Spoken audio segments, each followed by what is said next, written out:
Hello, my name is Horama, and today I have found 6 very intriguing accounts of various people's encounters with strange and mysterious beings. If you end up enjoying my narrations of these stories, then please do consider liking and subscribing, as that really does help the channel a lot. But either way, let's get into the stories without any further ado.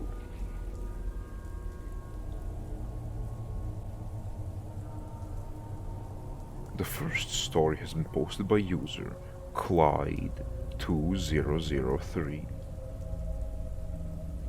The summer of 2008 was a rough time to be a graduate from college.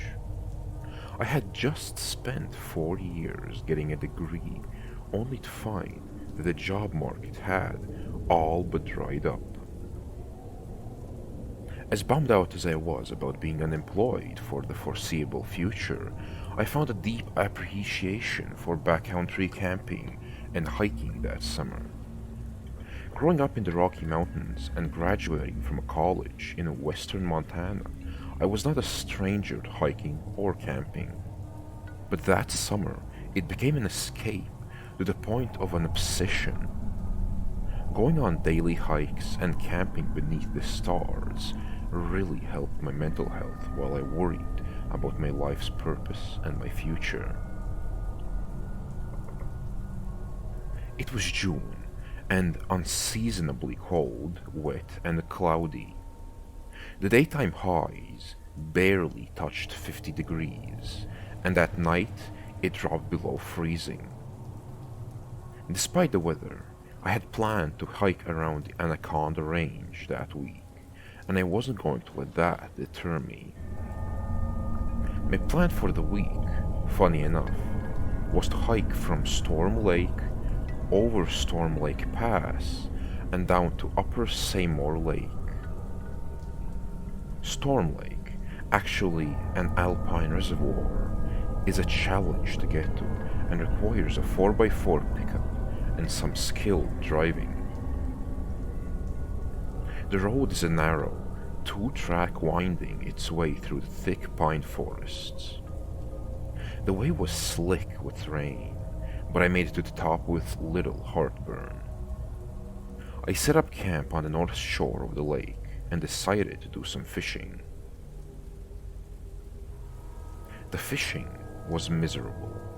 It was cold, and nothing was biting. But the best thing about bad fishing is that my thoughts were free to wander while I sat on the shore. The rain was a constant light drizzle and created a natural white noise. Time passed, and my daydreams were cut short as a low rumble from up the canyon overtook the sound of the rain. The rumbling was not unlike a distant diesel engine. There are no roads that go beyond where I was camped. No machinery or vehicles could be up that canyon. Maybe it's a plane, I thought, looking up into the rain clouds. But the sound wasn't getting closer or farther away. And the sound wasn't above me. It came from beyond the lake and up into the canyon. The sound was stationary and constant. This was most certainly not a plane or a truck or a bulldozer. All of this wasn't outright scary, but nonetheless my hair stood on end while I sat there listening. After 20 minutes, the rumbling faded away, and I was left again with only the sound of raindrops. Soon enough, I caught a decent-sized trout, cleaned it, and headed back to camp to get ready for dinner. The fish cooked up fine, but to be honest, I hate trout. It's edible, sure, but totally unappetizing. They taste like mud. I ate as much as I could stand and tossed the rest into the lake. Building up my fire for the night, I sat back to enjoy the evening with a bit of whiskey. Night came quite fast. The mountain ridges put the sun to bed early, and the rain clouds obscured the starlight. It was dark, really dark. The sounds of a crackling, warm fire and the rain bouncing off my tent were a great comfort and starting to lull me to sleep. I reminded myself I needed to build up the fire before bed. I walked over to my pile of scavenged firewood and grabbed an armful. Being away from the fire's crackling, I could pick up that all too familiar rumbling rising in the background. It was growing louder than before and closer. I may have had a few too many pulls of whiskey and was tired and grouchy, but this noise was ruining my camping trip and my buzz. Frustrated, I yelled into the blackness of the night, "Hey, shut up!" Like a switch being flipped, the rumbling stopped, and strangely enough, so did the rain. My heart skipped a beat. I realized that was not a convenient coincidence. There was an intelligence out there, something sentient, observing me and responding to my screams, and I wasn't getting the positive vibes from it. I threw all the logs on the fire and retreated back to my tent. More on edge than ever, I just sat there, listening to the fire crackling, to my rapid breathing, and beyond that, to the silence of the darkness. Before this moment, I had felt alone, but safe. Now, I felt alone and vulnerable. Beyond where the firelight faded, I felt there were a million eyes in that darkness watching me. My paranoia began to subside when the rain suddenly started again. Not a drizzle, but a massive downpour. I was glad I had built up the fire, or it would have been snuffed out for sure. My tent was being pushed down by the force of the storm. I thought about bailing to the truck, but I knew I'd be soaked to the bone instantly. Risking injury or death over getting wet is the kind of logic only whiskey can produce. I could feel the rainwater pooling and moving under my tent. This storm wasn't letting up. The urge to get in the pickup and drive away was ever more tantalizing. I could get my stuff tomorrow in the daylight and spend a few nights in town, but I'd had a bit too much to drink. Driving, especially on that slick, muddy, two-track road, would have been a death sentence. But I still needed a safer place to sleep than a wimpy tent. Grabbing what I could, I ripped open the tent flaps and ran for the truck. I was soaking wet by the time I settled into the driver's seat and locked the doors. Turning the heat on full blast, I hoped that would dry me out. It was going to be a miserable night though. I reclined my chair and tried to calm my thoughts with deep breaths. The rain wasn't letting up. I was warm from the heater, and I was riding the crest of a good whiskey buzz. The fire was still raging despite the rain and kept the campsite well lit. I remember the truck's clock reading 1:06 a.m. I blinked. It was only a moment, but when I opened my eyes, the rain had stopped. It was foggy and quiet. The once raging campfire was just embers, and there was morning twilight to the east. The truck's clock now read 5:45 a.m. It was morning. That couldn't be right. Almost 5 hours gone in the blink of an eye. I must have passed out. My head was killing me. I didn't feel like I had drank that much to justify that kind of hangover. I turned off the truck and stepped out to survey the night's damage.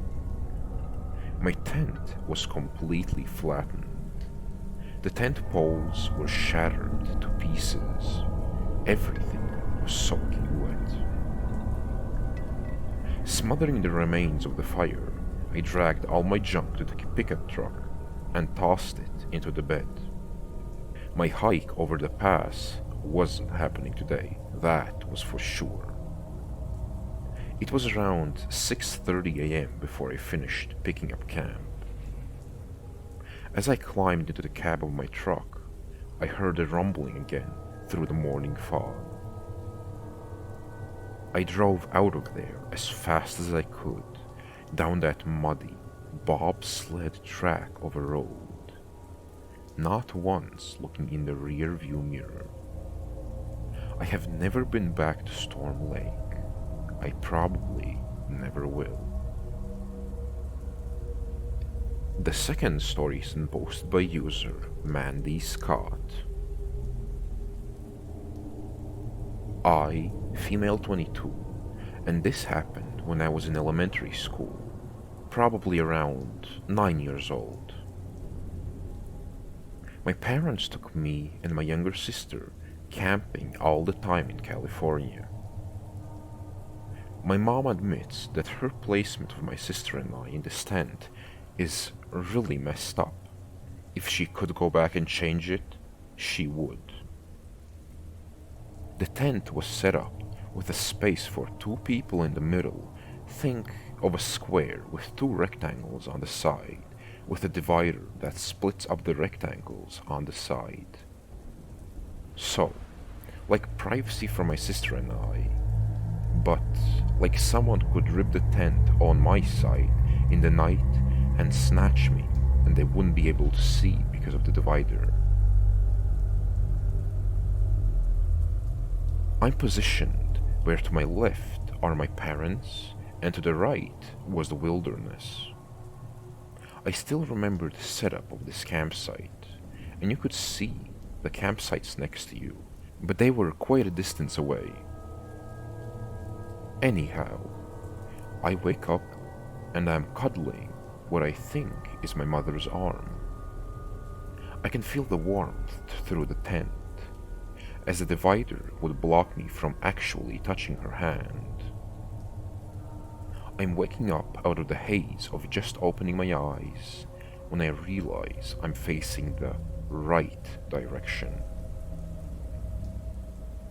I remember silently freaking out, and for some reason, my child brain, instead of flinching, I thought to move my hand around what I felt to confirm I'm feeling something. I didn't wake my parents up. I just laid there, really scared, and I eventually passed out again. And I must have not made a big fuss about it back then, because I did tell my mom, and I think she kinda brushed it off as a "you were dreaming" thing. But as time grew on, that memory stays to be one of my most vivid memories.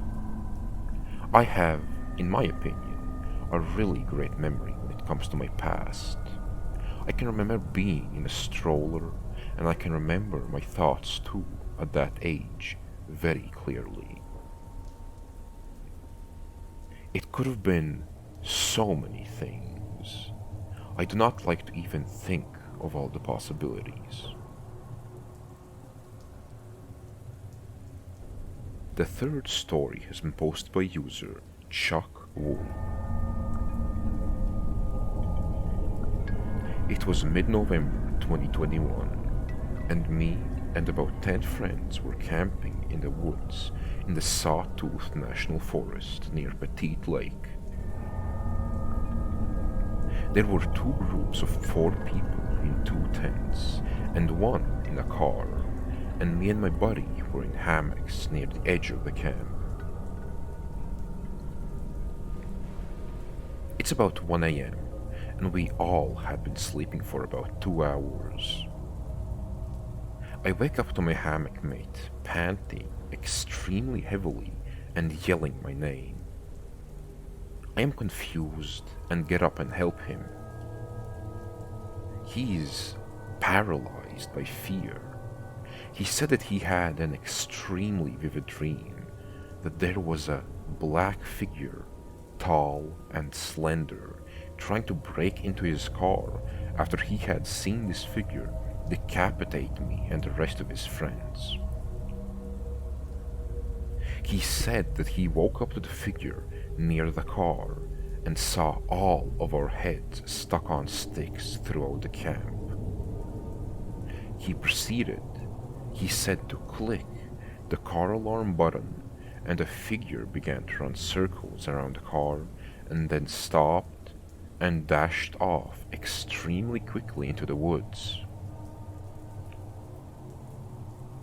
I was obviously freaked out at this point, and I immediately felt very uneasy. But I told him it was just a bad dream, and that he needs to go back to sleep. Him and I both tried for about 5 minutes, both stricken with fear at this point, when we hear our friend in the tent begin to yell, "No, no, don't take me." Side note, we had not awoken anyone else in the camp at this point. This freaked me and my buddy out quite a bit, because we had no idea what was going on. We were also very vulnerable in our hammock, by ourselves on the edge or about 50-yard across camp. Our buddy's yell proceeds to wake up most of the rest of the camp, and we find out that our friend in the car that my buddy said clicked the car alarm was awake. So all of us, scared and awake, have a conversation about what is going on, and the buddy in the car says that he heard scratching on the window and heard something pull the door.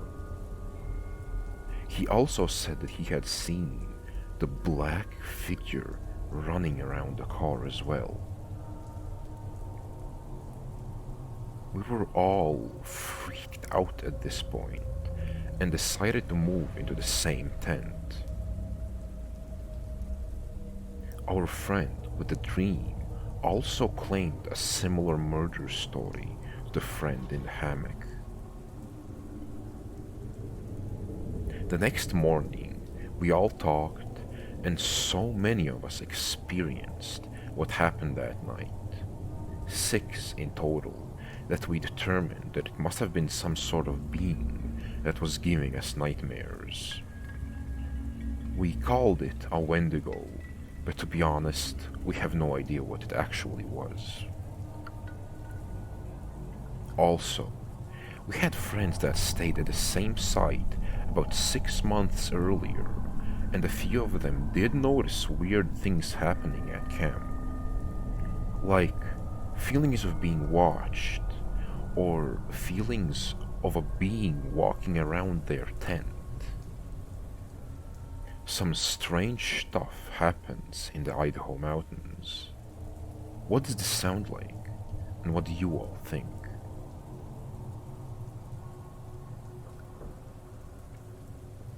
The fourth encounter has been posted by user QIP:0. So, I want to first preface that I don't know much about skinwalkers and other creatures of similar nature. I recently started learning of their potential existence, so I'm willing to learn and be educated on the topic. There's this park my girlfriend and I go to smoke a lot, and we've encountered the same dog-like thing multiple times. It's always nighttime when we go. It looks like a really huge black dog with round, bear-like ears and yellowish eyes. The first few times we saw it, we didn't think much of it, but it kept just, like, appearing. It never made a sound and always just stared at us and followed us around creepily. We've encountered it while high and sober on multiple occasions that we stopped going to that park entirely. We would be walking from the parking lot to the park, and we'll just see the thing emerge from behind a tree and follow us and try to block our path back to the car.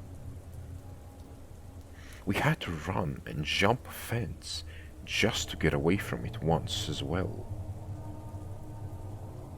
We've never had a single insanely creepy interaction besides the time when we were at the deepest corner of the park, bordering a small forest, and had to jump 2 fences to avoid the thing.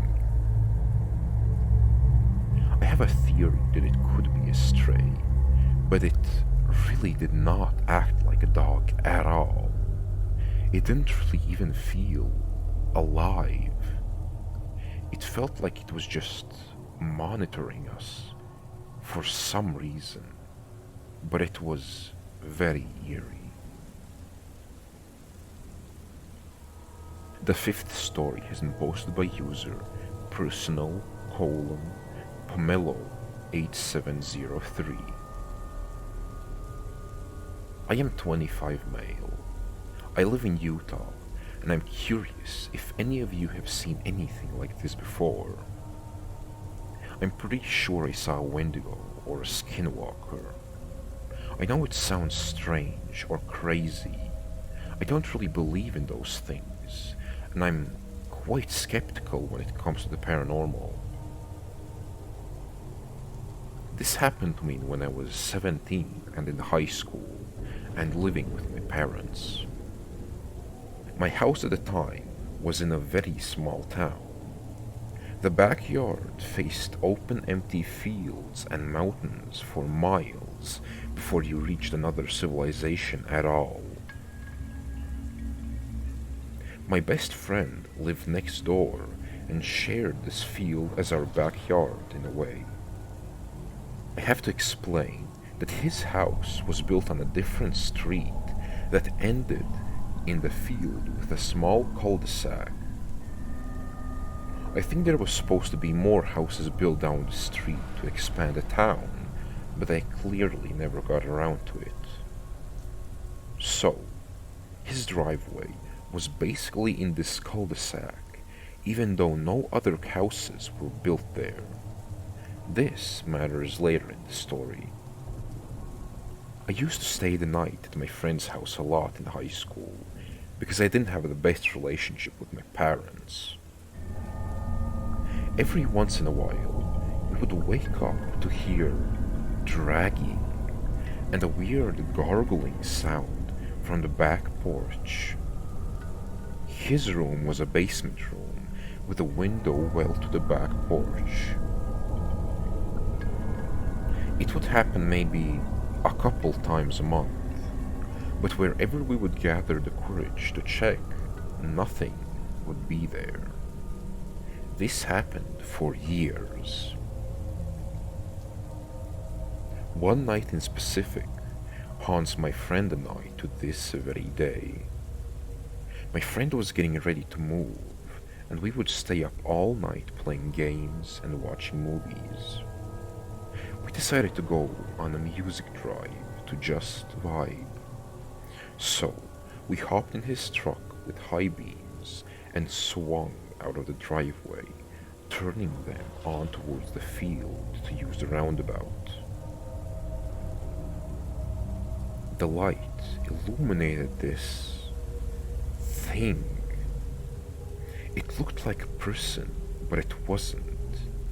It was naked and on all fours, abnormally large, particularly its limbs that seemed to fold under itself in an unnatural way. Its pale skin clung to it like it had to be stretched onto its back. But the part that still sends shivers down my spine is its face. Its jaw hung open to this gaping black maw, like a snake unhinging its jaw to eat. Its black eyes glistened in the light as it looked at us.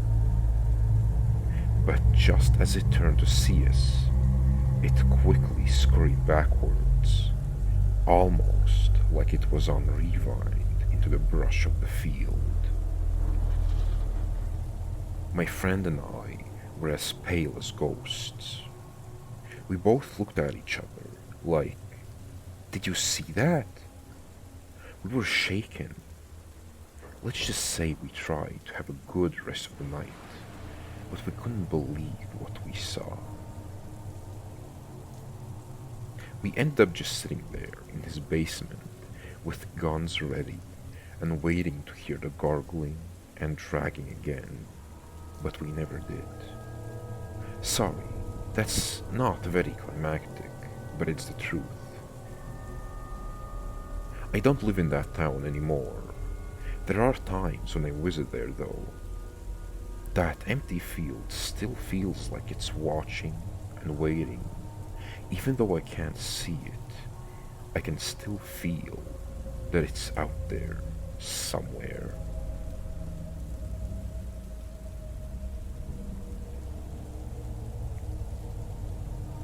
The sixth story has been posted by user Mike112099. I was probably 15 or late 14 at the time. Midsummer. Me and two of my friends left the girl's house late at night, basically sneaking out. She lived kinda deep in the countryside, about a 45-minute walk to get to the city line. We left about 2 in the morning, me and my two friends. We stepped out of her country subdivision road onto a main paved country road. We took a left onto the main road, and here, when we looked on our right side, you could basically see just the road and woods on each direction with some mailboxes.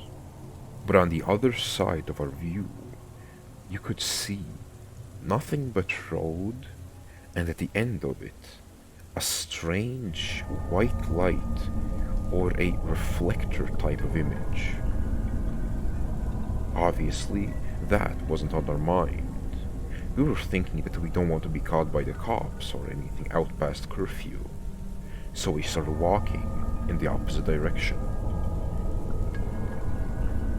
While we were walking, cars occasionally drove by, so, to be safe, we would hide in the woods or in the tree line every time a car passed, just in case there was a cop. Every time we would watch a car go by, we would look back and the white object was getting closer quite fast. You could only see it in headlights once the lights were gone, and then they were basically gone.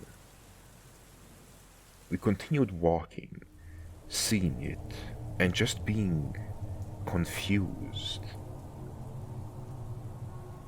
We got to about the town line, and this thing was probably only like 200 or maybe 500 feet behind us, and again, we could only see it in the passing headlights.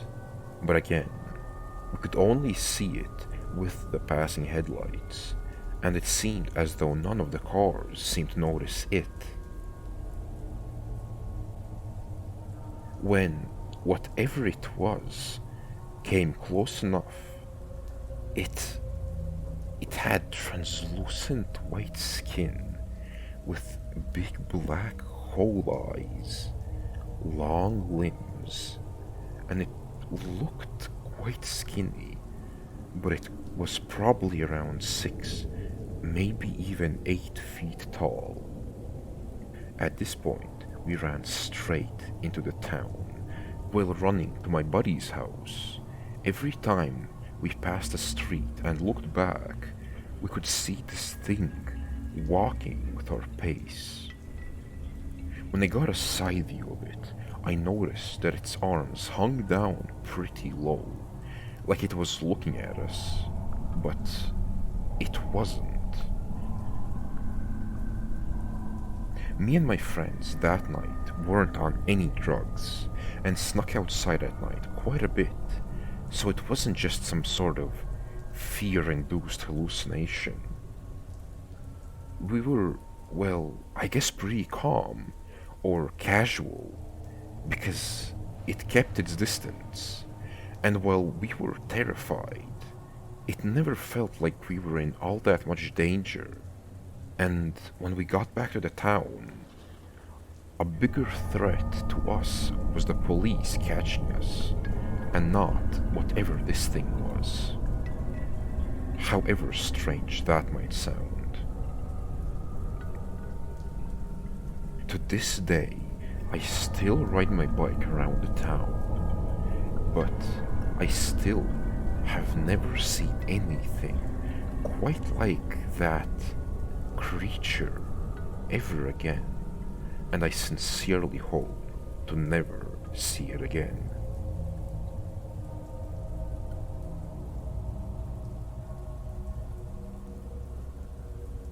Shining eyes seen through bushes at night, a horrible stench accompanied by blood-curdling howls, and a foreboding sense of danger and malice.